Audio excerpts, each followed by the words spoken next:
And I'll now recognize Senator Ossof for his first round of questions. Thank you, Madam Chair, and thank you to the panel for your work preparing these recommendations for the committee and for Congress.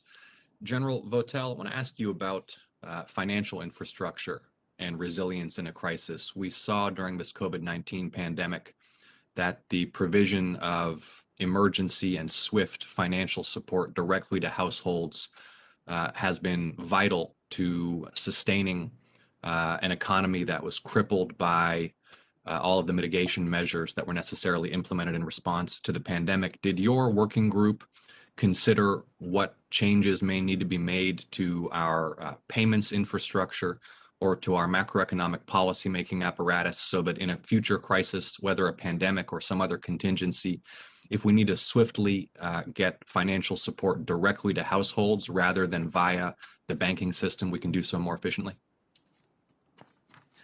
Senator, the aspect that we addressed in this was not necessarily focused on the amounts and that type of stuff, but it really was focused on the technology and the reliance in getting those payments to families. So, in the event that we don't have the right databases, we don't have the right technology to move this very, very quickly to these resources to where they need to be, this was an area of some focus for us, and where we did make some specific recommendations, particularly as we looked at leveraging technology to help do this. I mean, it's one thing for the administration and Congress to authorize payments, is another thing to make sure that those payments actually get to the recipients who need it in a timely fashion.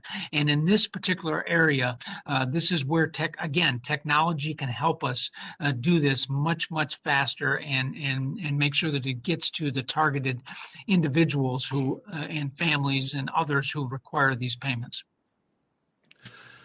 Thank you, General. And in the event of a crisis or an attack which undermines the integrity of our telecommunications infrastructure or our financial system, particularly our payments infrastructure, what recommendations do you present for improving both the resilience but also the redundancy of those core systems? Thank you, Senator. The report talks about making use of multi-cloud technologies that are available to us today to help build resiliency into our overall system of storing data and then relying on that data at a particular time in the crisis. So there are a variety of technologies that are available out there that will actually help us do this, and will actually build some of a level of robustness into this. I might invite Mr. Capps to comment on this, since the technology area was an area in which he focused specifically on during this commission. I'm happy to, General. Thank you, Senator, for the question. I would say that decentralization is critical for resilience, and decentralization requires the modernization across state, local, federal government. And I don't think we're on the path to that. You look to the last infrastructure protection plan was in 2015, maybe, and cloud is mentioned as a future exercise of investigation, but every one of the services that we're talking about are completely built upon data lakes that are in the cloud, right? So there's no notion of infrastructure resilience for the cloud. It's not part of the current mission.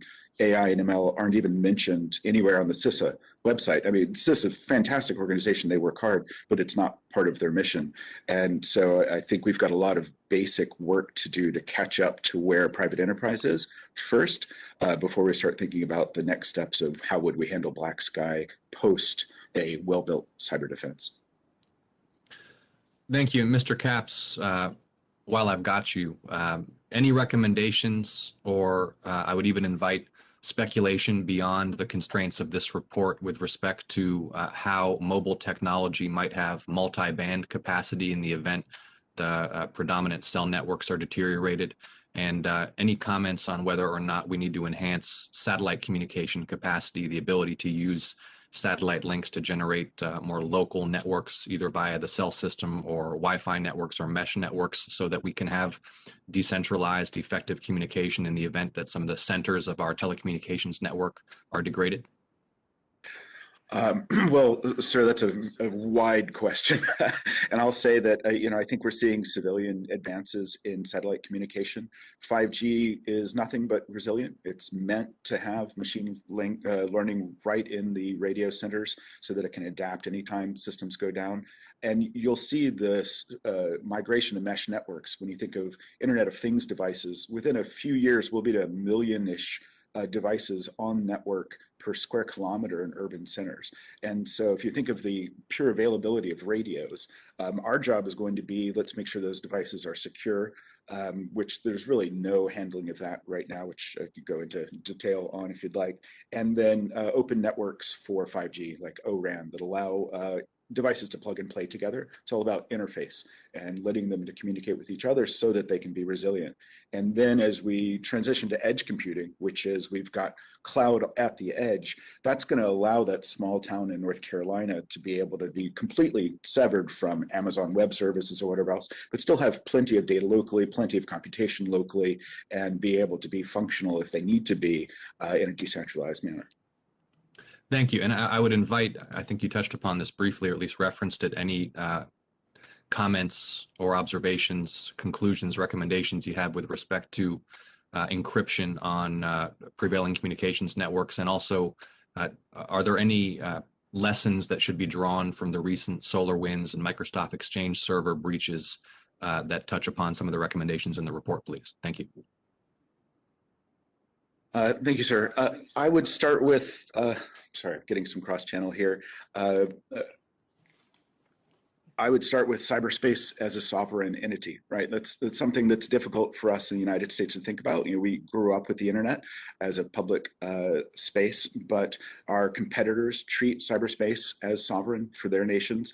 We like to joke in the IT industry that if guys with guns show up at the front door, then there will be somebody on our side to defend us. But if Russians attack or Chinese attack or North Koreans attack the website, which does even for my small AI company, I get 30,000 attacks a day. I get warnings from CISA letting me know that I might be attacked, but there's no notion of defending critical infrastructure. So I think that's sort of step one, is how do we take, we can't treat our companies as a critical part of resilience for the national enterprise and also assume that they can take care of themselves. That's a bad combination. Thank you. Thank you all for your testimony. And Madam Chair, I yield back.